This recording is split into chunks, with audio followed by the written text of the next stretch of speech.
ರಾಷ್ಟ್ರಪತಿ ಮುರ್ಮು ಅವರನ್ನ ಭೇಟಿಯಾಗಿ ಈಗ ಹಕ್ಕು ಮಂಡನೆಯನ್ನ ಮಾಡಿದ್ದಾರೆ. ಹೊಸ ಸರ್ಕಾರ ರಚನೆಗೆ ಹಕ್ಕು ಮಂಡಿಸಲಿದೆ ಎನ್ಡಿಎ. ಸೊ ರಾಷ್ಟ್ರಪತಿ ಭವನವನ್ನ ಈಗ ಎನ್ಡಿಎ ನಾಯಕರು ತಲುಪಿದ್ದಾರೆ ಹಕ್ಕು ಮಂಡಿಸೋಕೆ. ಯಾಕೆ ಅಂತಂದ್ರೆ ನಮ್ಮ ಹತ್ರ ಬಹುಮತ ಇದೆ, ನಮಗೆ ಸರ್ಕಾರ ರಚನೆ ಮಾಡೋಕ್ಕೆ ಅವಕಾಶ ಮಾಡಿಕೊಡಿ ಅಂತ ಹಕ್ಕನ್ನು ಮಂಡಿಸೋಕೆ ಈಗ ಎನ್ಡಿಎ ನಾಯಕರು ತೆರಳಿದ್ರು. ಅವರಿಗೆ ರಾಷ್ಟ್ರಪತಿ ಭವನವನ್ನ ತಲುಪಿದ್ದಾರೆ.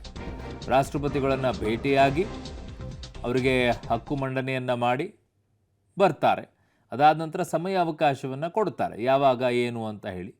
ಸೊ ಅದಕ್ಕೊಂದು ಸಮಯ ನಿಗದಿ ಆಗುತ್ತೆ, ಅದೆಲ್ಲವೂ ಕೂಡ ನಡೆಯುತ್ತೆ ಅದು ಪ್ರೊಸೀಜರ್ಗಳಲ್ಲಿ. ಈಗ ಸದ್ಯಕ್ಕಂತೂ ಅದಾದ ನಂತರ ಗೊತ್ತಾಗುತ್ತೆ ಪ್ರಮಾಣ ವಚನ ಯಾವಾಗಿರುತ್ತೆ ಅಂತ ಹೇಳಿ. ಸೊ ಹಾಗಾಗಿ ಅದೇ ಅತಿ ಮುಖ್ಯವಾಗಿರುತ್ತೆ. ಈಗ ಯಾವಾಗ ಏನು ಎಲ್ಲವೂ ಕೂಡ ದಿನಾಂಕಗಳು ಗೊತ್ತಾಗೋದಲ್ಲೇ. ಆಮೇಲೆ ಎಲ್ಲ ಎನ್ ಡಿ ಎ ಮೈತ್ರಿಕೂಟದ ನಾಯಕರುಗಳೆಲ್ಲ ಇವತ್ತು ಶುಭ ಕೋರಿದರು ನರೇಂದ್ರ ಮೋದಿ ಅವರಿಗೆ, ಪವನ್ ಕಲ್ಯಾಣ್ ಜೊತೆಗೆ TDPಯ ಚಂದ್ರಬಾಬು ನಾಯ್ಡು ಅವರು. ಸೊ ಅತಿ ಮುಖ್ಯವಾಗಿ ಈಗ NDAಗೆ ಚಂದ್ರಬಾಬು ನಾಯ್ಡು ಅವರ ಅಗತ್ಯ ಅತಿ ದೊಡ್ಡದಾಗಿದೆ. ಕಾರಣ 16 ಸೀಟ್ಗಳಷ್ಟೇ ಇದ್ದರೂ ಕೂಡ ಚಂದ್ರಬಾಬು ಅವ್ರ ಕಡೆಗೆ ಅದೇ ಅತಿ ಮುಖ್ಯವಾಗಿದೆ. ಅತ್ಲಾಗ JDUದ್ದು ಕೂಡ ನಿತೀಶ್ ಕುಮಾರ್ ಅವ್ರದ್ದು ಕೂಡ ಅಷ್ಟೇ ಮುಖ್ಯವಾಗಿದೆ. ಸೊ ಹಾಗಾಗಿ ಈಗ ಅವರನ್ನು ವಿಶ್ವಾಸದಲ್ಲಿ ಇಟ್ಕೊಳ್ಳುವಂಥ ಕೆಲಸವನ್ನು ಮಾಡಬೇಕು.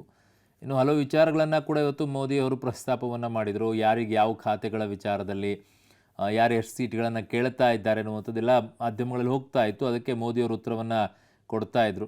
ನಾಳೆ ನೋಡ್ತಾ ಇರಿ ಪೋರ್ಟ್ಫೋಲಿಯೋನು ಕೂಡ ಇವರೇ ಹಂಚಿಬಿಡ್ತಾರೆ ಕ್ಯಾಬಿನೆಟ್ಗಳ ವಿಚಾರದಲ್ಲಿ ಅಂಥೇಳಿ ನಮ್ಮಲ್ಲೂ ಕೂಡ ಹೇಳ್ತಾ ಇರಲ್ವ ನಾಯಕರುಗಳು. ಸೊ ಹಂಗೆ ಈಗ ತುಂಬ ಅಬ್ಸರ್ವೇಷನಲ್ಲಿದ್ದಾರೆ, ಯಾವ್ಯಾವ ಮಾಧ್ಯಮಗಳು ಏನೇನು ಬರ್ತಾ ಇದೆ ಎಲ್ಲವನ್ನ ಕೂಡ ನೋಡ್ತಾ ಇದ್ದಾರೆ. ಸೊ ಆ ವಿಚಾರವನ್ನೇ ಪ್ರಸ್ತಾಪ ಮಾಡಿದರು.